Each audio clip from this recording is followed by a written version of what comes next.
ഇപ്പൊ ഓരോന്നോരോന്നായിട്ട് കേറി വരുവാണല്ലോ. വെറുതെ തുടങ്ങും ഇവിടെ. കല്യാണം പറയാൻ വന്നതായിരിക്കും. നീ ഒരിത്തിരി ചൂടുവെള്ളം ഞെടുക്ക്.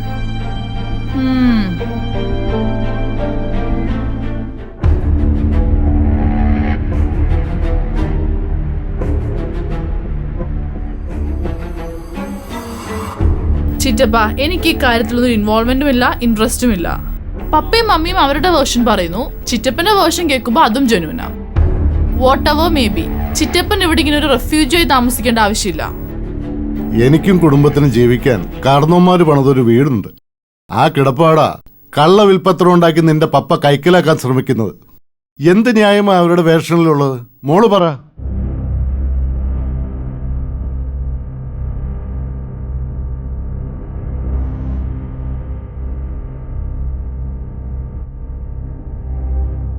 പിടിച്ചടക്കാൻ വേണ്ടിയിട്ടല്ല മോളെ, ഗതി കെട്ടിട്ടാ ഞാൻ കേസ് കൊടുത്തത്.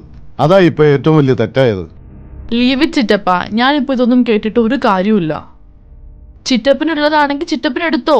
എനിക്ക് വീടും വേണ്ട, പപ്പയുടെ മമ്മയുടെ ബാങ്ക് ബാലൻസും വേണ്ട. പിന്നെ ഒരു കാര്യം, ചിറ്റപ്പനൊരു വാടക വീട് പോലും കിട്ടാതെ ഇങ്ങനെ അന്യവരെ വീട്ടിൽ വന്ന് താമസിക്കേണ്ടി വന്നതിന് പപ്പയും മമ്മയും അല്ല ഉത്തരവാദി. അതിന്റെ ഫുൾ റെസ്പോൺസിബിലിറ്റി ആൻസി കുഞ്ഞമ്മയ്ക്കാണ്. അതിൽ അവരെ വിട്ടേക്ക്. മോളെ, നിനക്ക് അറിയില്ല ഒന്നും അറിഞ്ഞുകൂടാ. ആൻസി കുഞ്ഞമ്മ നിരപരാധിയാ. മോളത് വിശ്വസിക്കണം. അല്ലേലും എനിക്കതൊന്നും ഒരു ഇഷ്യൂ അല്ല ചിറ്റപ്പ. കുഞ്ഞമ്മയോട് എനിക്ക് ഒരു കാര്യത്തിലെ വിഷമമുള്ളൂ.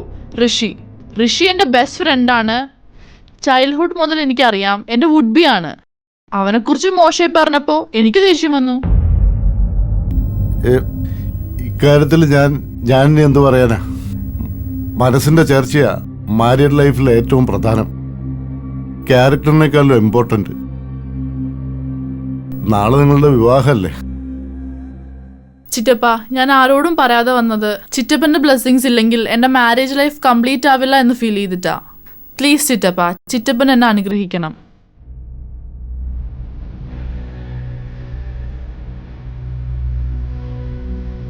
മോളെ, എന്താ മോളെ ഇത്? മോക്ക് എന്നും എൻ്റെ അനുഗ്രഹം ഉണ്ടാവും. എന്നും എൻ്റെ മോക്ക് നല്ലതേ വരും. സന്തോഷവും സമാധാനവും മാത്രമേ ഉണ്ടാവൂ. താങ്ക്സ് ചിറ്റപ്പ. അന്ന് ഞാൻ കാണാൻ വന്നപ്പോ നമ്മൾ തമ്മിൽ 2-3 പ്രാവശ്യം കണ്ടിട്ടുള്ളൂ എന്ന് ചോദിച്ചില്ലേ? മോൾ അത്രയൊക്കെ കണ്ടിട്ടുള്ളൂ. +1 കഴിഞ്ഞിട്ടല്ലേ മോൾ ലണ്ടനിലേക്കൊക്കെ പോയത്. അതിനു മുമ്പേ ഞാൻ ആൻസിയോട് പോലും പറയാതെ മോളെ കാണാൻ വന്നിട്ടുണ്ട്. എന്നെ വീട്ടിൽ കയറ്റില്ലല്ലോ. സ്കൂൾ വിടുന്ന നേരത്തെ ഞാൻ മാറി എന്ന് മോളെ കാണും.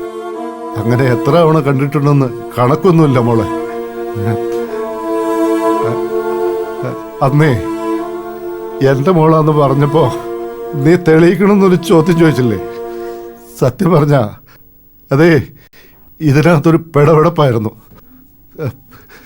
സത്യം പറഞ്ഞ അതിപ്പോഴാ മാറിയത്. നീ നല്ല കുട്ടിയാ. മോഹൻ നല്ലതേ വരൂ. Wish you A very happy married life. മോള് പൊക്കോ, സന്തോഷമായിട്ട് പൊക്കോ.